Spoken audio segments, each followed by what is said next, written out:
आपने अब तक सरकार की एथेनॉल वाली खबर तो जान ही ली होगी। अगर नहीं जानी तो अब जान लीजिए और देखिए पूरे वीडियो को और एथेनॉल से जुड़े सभी सवालों को समझिए।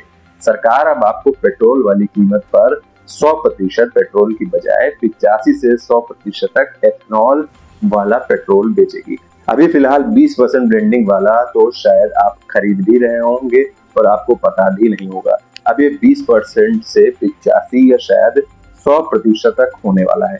मतलब गजब का खेल चल रहा है देश में, इस पे शायद बहुत कम ही लोग ध्यान दे रहे हैं। इस एथेनॉल ब्लेंड वाले पेट्रोल से आपकी गाड़ी का माइलेज भी 6 से 7% तक कम हो रहा है ऑलरेडी।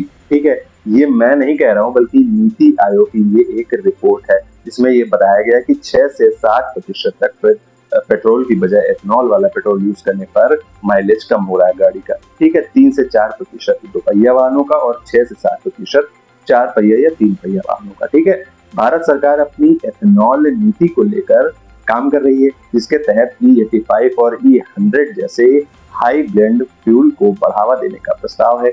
इसका मकसद देश के एथेनॉल सरप्लस का इस्तेमाल करके तेल आयात यानी पेट्रोल को कम करना है, पेट्रोल और डीजल को। हालांकि इस बड़ी योजना के रास्ते में कई चुनौतियां हैं जिनमें गाड़ियों की कंपैटिबिलिटी और भारी भरकम इंफ्रास्ट्रक्चर की लागत भी शामिल है। सरकार अपनी बायोफ्यूल रणनीति पर तेजी से आगे बढ़ रही है। प्रस्तावों में E85 यानी 85% एथेनॉल और E100 लगभग 100% एथेनॉल फ्यूल के लिए नियम बदलने की बात कह रही है। ठीक है, इसका लक्ष्य देश की विशाल एथेनॉल उत्पादन क्षमता का उपयोग करना है जो सालाना करीब 20 अरब लीटर है और इसमें करीब 10 अरब लीटर का सरप्लस है। भारत का ये कदम ब्राजील जैसे देशों के नक्शे कदम पर है जहां E27 फ्यूल का इस्तेमाल होता है। लेकिन भारत के सामने अपनी खास चुनौतियां हैं। एक बड़ी चिंता ये है कि क्या मौजूदा गाड़ियां इस बदलाव के लिए तैयार हैं। कई गाड़ियां खासकर जो E10 या E20 के लिए बनी है वे E85 और E100 के लिए उपयुक्त नहीं हो सकती। एथेनॉल गाड़ियों के इंजन, फ्यूल सिस्टम और सील्स के लिए हानिकारक हो सकता है जिसमें उनमें खराबी या तेजी से घिसाव आ सकता है। पेट्रोल की तुलना में एथेनॉल में ऊर्जा भी कम होती है जिसका मतलब ये है कि गाड़ियां प्रति गैलन कम दूरी तय करेंगी। आधिकारिक आंकड़े भले ही माइलेज में मामूली कमी का संकेत देते हों लेकिन कुछ यूजर्स ने इनमें ज्यादा गिरावट का अनुभव किया है। इससे गाड़ियों के रनिंग कॉस्ट बढ़ने की भी चिंताएं बढ़ गई हैं। खासकर मौजूदा तेल कीमतों को देखते हुए फ्लेक्स फ्यूल व्हीकल्स यानी FFVs जो अलग अलग एथेनॉल पेट्रोल मिक्स पर चल सकते हैं वो एक समाधान है, लेकिन इन्हें रेगुलर पेट्रोल कारों से करीब 50,000 रुपए ज्यादा में महंगा होने की उम्मीद है।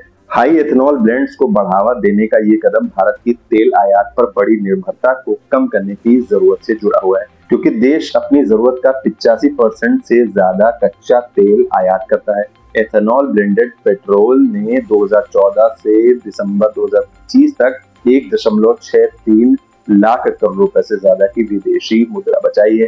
हालांकि इस योजना की सफलता टिकाऊ और किफायती एथेनॉल उत्पादन पर निर्भर करती है।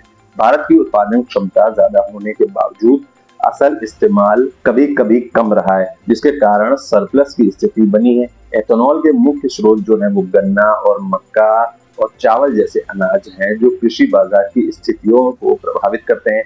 अनाज आधारित एथेनॉल उत्पादन बढ़ाने के सरकारी प्रयासों ने कभी कभी कीमतों में उतार चढ़ाव और बाजार में दिक्कतें पैदा की हैं और यहाँ तक कि घरेलू मक्का की कीमतों में गिरावट को लेकर किसानों के विरोध का भी सामना करना पड़ा है। ये फूड वर्सेस फ्यूल के बीच जमीन के उपयोग को लेकर चल रही बहस को सामने लाता है और एक महत्वपूर्ण ऊर्जा स्रोत के लिए खेती पर निर्भर रहने के जोखिमों को भी उजागर करता है। नीतिगत गति के बावजूद E85 और E100 फ्यूल के व्यापक उपयोग में बड़े जोखिम है। अगर कंपैटिबल नहीं होने वाली गाड़ियों में माइलेज कम होता है और महंगी इंजन रिपेयर की जरूरत पड़ती है तो उपभोक्ताओं को ज्यादा खर्च उठाना पड़ सकता है।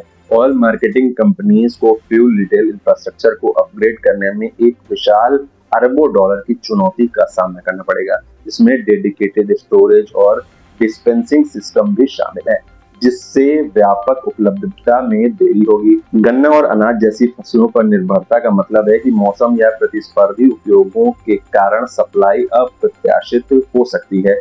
नए फ्लेक्स फ्यूल व्हीकल्स यानी FFVs विकसित करने और इंफ्रास्ट्रक्चर को अपग्रेड करने के लिए भारी निवेश की आवश्यकता है, जो पेट्रोल से पूरी तरह दूरी बनाने को एक दूर का लक्ष्य बनाता है। ऊंचे एथेनॉल ब्लेंड्स में बदलाव से एथेनॉल उत्पादकों और कार निर्माताओं के लिए अलग-अलग बाजार की स्थितियां पैदा होंगी।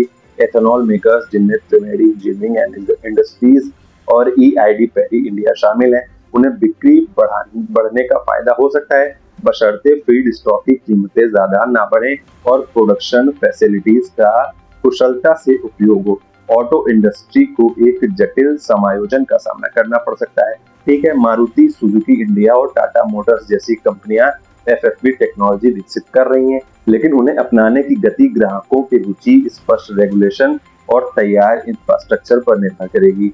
एनालिस्ट नीति के इरादे को देखते हैं, लेकिन ये भी नोट करते हैं कि कॉमर्शियल रोल आउट की समय सीमा अनिश्चित है।